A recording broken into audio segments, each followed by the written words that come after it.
A palavra de Deus, ela é viva, perfeita e eficaz. O registro bíblico de hoje, a parábola que nós vamos refletir hoje, ela é do livro de Mateus, capítulo 25, versos 14 ao 30. Porém, como é uma parábola, eu vou apenas mencioná-la, ler 2 versículos para sermos objetivos, mas é a parábola dos talentos, dos 3 homens que ganharam talentos, está no Mateus 25, 14 ao 30, mas eu vou ler apenas 2 versículos para a gente não se estender. O reino dos céus também será como um homem que ao sair de viagem chamou seus servos e lhes confiou seus bens. A um deu 5 talentos, a outro deu 2 e a outro deu 1, de acordo com a capacidade de cada um. Em seguida, partiu de viagem. Novamente outra parábola a respeito do reino dos céus, da volta de Jesus, que o Senhor, ele incumbiu a cada um talentos, deu a cada um talentos, um 5, outro 2 e outro 1, e deixou claro, de acordo com a capacidade de cada um. Tá? Então, no decorrer da história, essa parábola é muito conhecida. Jesus, o Senhor volta, no caso na parábola, o Senhor voltou, viu que o que recebeu 5 talentos dobrou, o que ganhou 2 dobrou, só o que ganhou 1 talento que enterrou, e ainda usou a justificativa para ele não ter dado prosseguimento, dado frutos com aquele talento, foi basicamente com medo, e diz que o Senhor ele colhia onde ele não plantava, falando que o Senhor era muito irado, muito bravo e tudo, e ele foi condenado, perdeu o talento e deu para o que tinha 5, ou seja, a quem muito é dado, muito é cobrado. É isso que quer dizer aqui, que todos nós recebemos dons de Deus com a nossa capacidade, e que essa capacidade, quanto mais for dado, maior a responsabilidade. Tanto é que o que ganhou 5 aparece primeiro, e esse que ganhou 5 conseguiu fazer prosperar ainda mais, e ainda ganhou esse talento do que não quis usar. Então, ele está dizendo isso.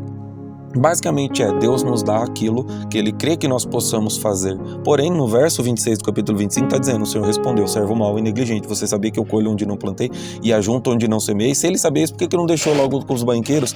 Pelo menos ia ter algum tipo de lucratividade, Pelo menos ia render alguma coisa, deixasse na mão do outro, pelo menos não ia ficar segurando, escondendo talento. Aqui está relacionado aos dons. O talento, a moeda, tem a ver com os dons e os valores de cada talento. Ou seja, o Senhor saiu em viagem, Ele ia voltar, demorou muito, tanto é que esse dinheiro todo é um dinheiro muito alto. Eu não vou entrar em valores, mas é uma grande quantidade de ouro. 5 talentos, 2 talentos é muito, muito dinheiro, na casa de centenas de milhares de quilos de ouro, ou seja, muitos e muitos anos de trabalho também quer dizer isso. Ou seja, Deus deu o tempo, a proporção de cada um, de bênçãos, de dons e tudo, e você tem que saber gerenciar, não esconder.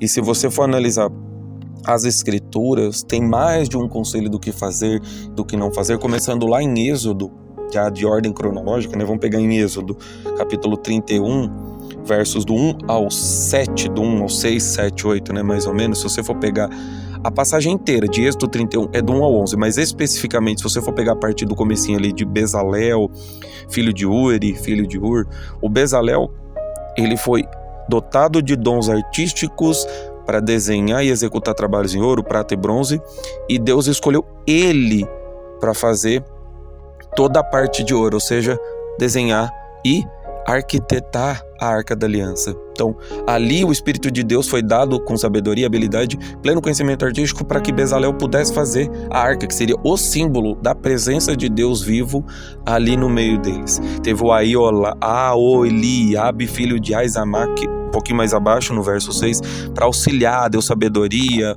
Então, Deus incumbe e dá dons e tem alguma função.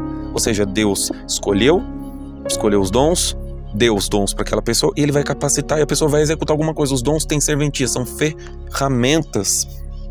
E até hoje eles existem. Aí vai a discussão de se isso acabou, se isso continua, se continua da mesma forma ou se mudou. Dons, Deus, Ele sempre deu, desde o Antigo Testamento, pós-vinda de Jesus, as coisas mudaram, se adaptaram, porque cada contexto é um contexto. Ali o dom foi dado para uma pessoa específica, para um contexto específico, algo muito detalhado da época. Mas você também tem a vinda do Senhor profetizada no livro do profeta Joel, no capítulo 2, nos versos 28 e 29. Se você for ler lá, fala sobre a vinda do Senhor. Problemas virão, problemas acontecerão, e o Joel fala Joel 2, 28, 29. Depois disso, de todas essas tribulações, essas coisas, derramarei do meu espírito sobre todas as pessoas. Os seus filhos e as suas filhas profetizarão, os velhos terão sonhos e os jovens terão visões. Até sobre os servos e as servas derramarei do meu espírito naqueles dias. O 30, mostrarei prodígios no céu e na terra, ou seja, tempos que ainda virão, mas que vão acontecer. Se ele vai derramar o Espírito, o Senhor profetizou realmente após Jesus, crucificação, quando entregou-se o Espírito de Jesus, o Espírito Santo ficou sobre a terra, o mesmo Espírito que desceu logo após o batismo de Jesus. Então, todos esses dons dados através de Deus, e nós temos que buscar isso da melhor forma. Um exemplo de admoestação, de conselho, mas que na prática era dificilmente seguido, é a igreja de Corinto. Os coríntios eram uma igreja que deu muito problema. As 2 cartas você vê muitas admoestações, muitas broncas, muitas reprimendas mesmo, sérias. E o capítulo 12 sobre os dons, 1 Coríntios capítulo 12, é o melhor exemplo de explicação a respeito dos dons espirituais, do que fazer e do que não fazer. Logo no primeiro versículo do capítulo 12, eu estou fazendo um estudo, futuramente gravarei um vídeo a respeito dessa carta. Quanto aos dons espirituais, irmãos, não quero que vocês sejam ignorantes. Ou seja, temos que conhecer os dons, porque conhecendo os dons, conhecemos o Espírito Santo e conhecemos diretamente a Deus. Então é uma escala de importância. Então nós temos que entender o seguinte: os dons espirituais, quando éramos pagãos, a gente ia para os ídolos mudos. Agora não, a gente tem Jesus que nos abençoa, que cuida de nós, e através do Espírito Santo. Então nós temos que aprender sobre os dons, assumir as nossas responsabilidades. Em Efésios fala sobre isso, sobre os apóstolos. Uns foi dado o dom de doutor, outros de apóstolos, enfim, assumir as nossas responsabilidades e conhecer um pouco dos dons. O capítulo 12 fala um pouco sobre isso, mas ele diz o principal no primeiro e no 11º versículo do capítulo 12 ele fala: todas essas coisas, porém, são realizadas pelo mesmo e único Espírito, e elas distribui a cada um como quer. Ou seja, temos que entender, não sejam ignorantes, entender, conhecer a Deus, ter intimidade, isso passa pelos dons. Os dons cada um tem a sua forma, né? Os frutos do Espírito passa por isso também, e é um só Espírito, unidade, um só corpo. E no 12 ele começa a falar de unidade e diversidade, ou seja, entender que os dons são diferentes, dados de forma diferente, para pessoas diferentes. Deus é um, o Espírito Santo é um, Jesus é um, mas os dons, a forma que são usados, tudo isso é diferente, e é para cada um. E não acontece da mesma forma do Antigo Testamento, igreja cristã primitiva, e hoje. Tempos diferentes, coisas diferentes. O Deus é único. Sempre foi, sempre vai ser.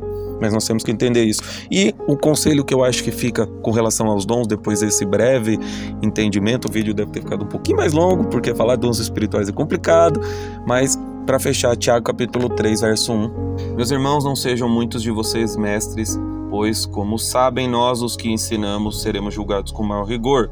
Pois todos tropeçamos de muitas maneiras. Então no capítulo 3, no verso 1, Tiago ele fala pra gente controlar a língua, e no 2 ele começa a falar que a gente erra, principalmente ao falar, que ele até fala no livro de Tiago, o livro dele, ele comenta muito a respeito da língua ser um músculo muito pequeno, mas compara a língua como uma faísca que incendeia um bosque inteiro.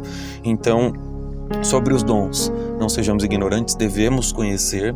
E aqui ele fala especificamente de um dos dons, como é difícil, e aqui ele fala para que a gente não conheça demais e se torne mestre e queira ser o sábio principal, porque isso não gera aborrecimentos, não gera problemas, é muito difícil. Aqui está dizendo que quem ensina tem maiores problemas. Então nós devemos conhecer os dons espirituais, que assim criamos intimidade, vínculo com Deus. Acho que essa é a mensagem principal a respeito de Mateus, dos dons e dos talentos que não são lá. Desenterrar não é o caminho. Você viu o que deu com o servo mau e negligente que escondeu o talento. Então nós devemos procurar os melhores dons, seguir o que Paulo falou e procurar da melhor forma possível, de uma forma sábia, orar a Deus, pedir discernimento, pedir que Deus nos capacite, porque Ele é quem faz a boa obra, e Ele faz a boa obra até o fim. Deus abençoe a todos.